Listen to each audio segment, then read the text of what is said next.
Place kicking is a different story. We don't know who our place kicker is going to be at this time, and very, very shaky, to be honest with you. And I understand some of y'all got some eligibility left, and we'll have tryouts after this is over with if any of you want to take a shot at that. I've rambled an awful lot. What kind of questions do y'all have for me? A couple of new starters at cornerback, really.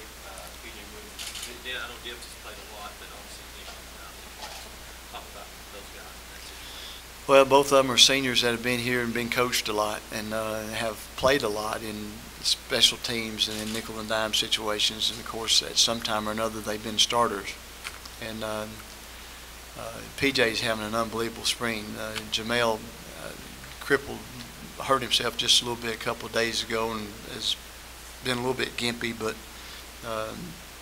both of them are scrappy as the dickens. You know, they'll fight you, and that's the beginning point. You know, you got to have some guys that want to fight, and so excited about those two kids.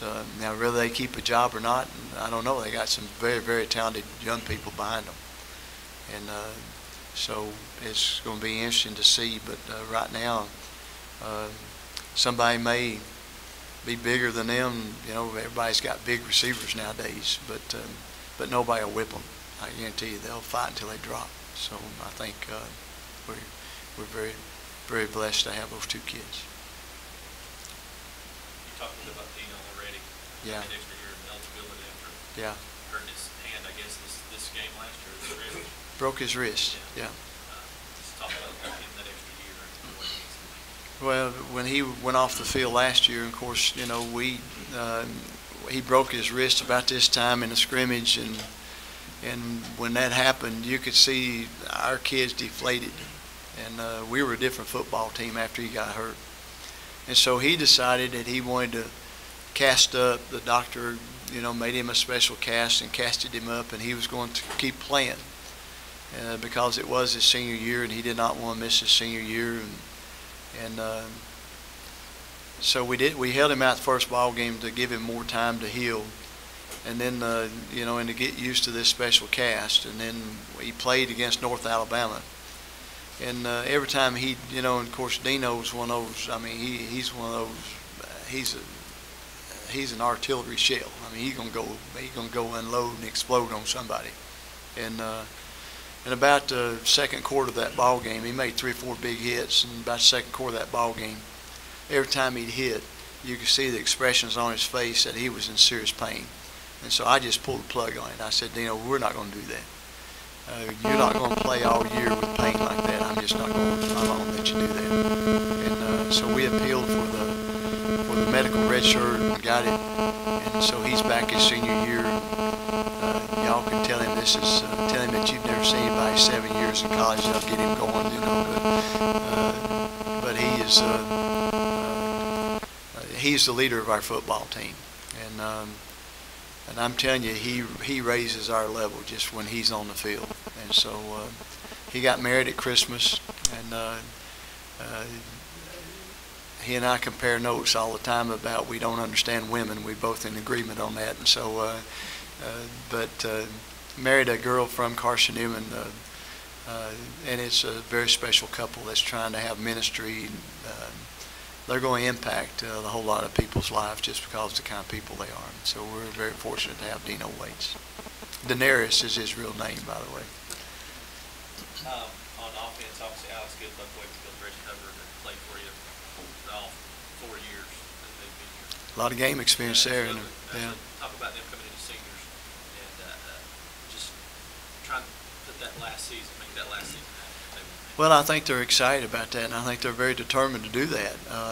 You know, there's a tendency when you get that age and when you played as much as they are to say, you know, this is about me.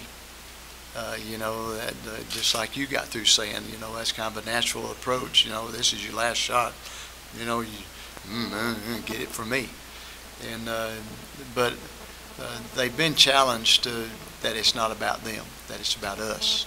And I think they've really accepted that challenge. And it's fun to watch those guys develop. You know, the hardest thing in the world for any of us, I don't care, when people start saying you're good. You know, that's a pretty big load for all of us. When somebody starts telling you that you're good. And of course, the thing that I keep telling them is this: I'm not interested in you being good. I'm interested in you being great. And greatness comes from outside. It's bigger than yourself. Greatness is not about you. It's about who all you influence and the legacy that you leave.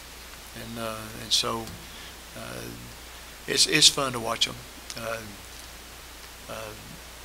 Reggie Hubbard's never been much of an outspoken person, but you watch him on the practice field. He's teaching young people. He's teaching those freshmen, and he'll every once in a while you'll hear his little boy, "Guys, you're gonna be," and I'm telling you, everybody stops and listens to him, and that's quite a compliment to him. And so we're very fortunate to have those kids, and it's going to be fun to watch them continue to grow and develop. Coach, last year a disappointing season. Maybe had struggled with leadership at times last year. Do you feel like that's been corrected? Maybe just because we have so many seniors starting position. Well, that's the plan, of course, and of course, if there's a problem with leadership, it starts with the head football coach, and that was where the problem was last year. And so it wasn't the kids' fault; it was the head football coach's fault. And I've been working on that, and hopefully we're getting some progress made in that area. He's an old sucker, and he's hard to teach anything, but he's making some progress, I hope. And but I do think that you never know about leadership. Here's when you find out about leadership. You find out about leadership when the bombs are falling around you, when the live bullets are getting shot at you.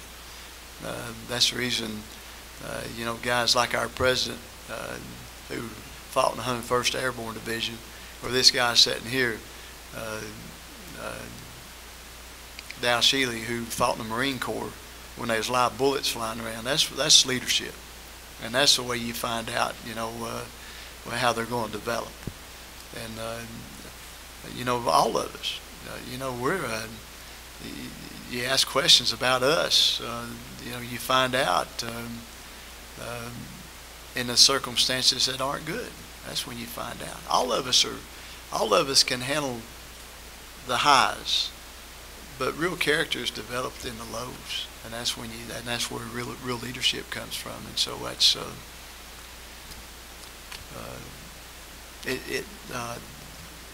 the jury's still out, but we've tried our best to put them into some tough situations so far in 13 practices, and I think we have. And I fussed one time so far this fall. There's only one time that I fussed, and that's unusual for me because I'm a fusser, and I'm a natural fusser, and so it's been fun to watch those kids respond this fall so far.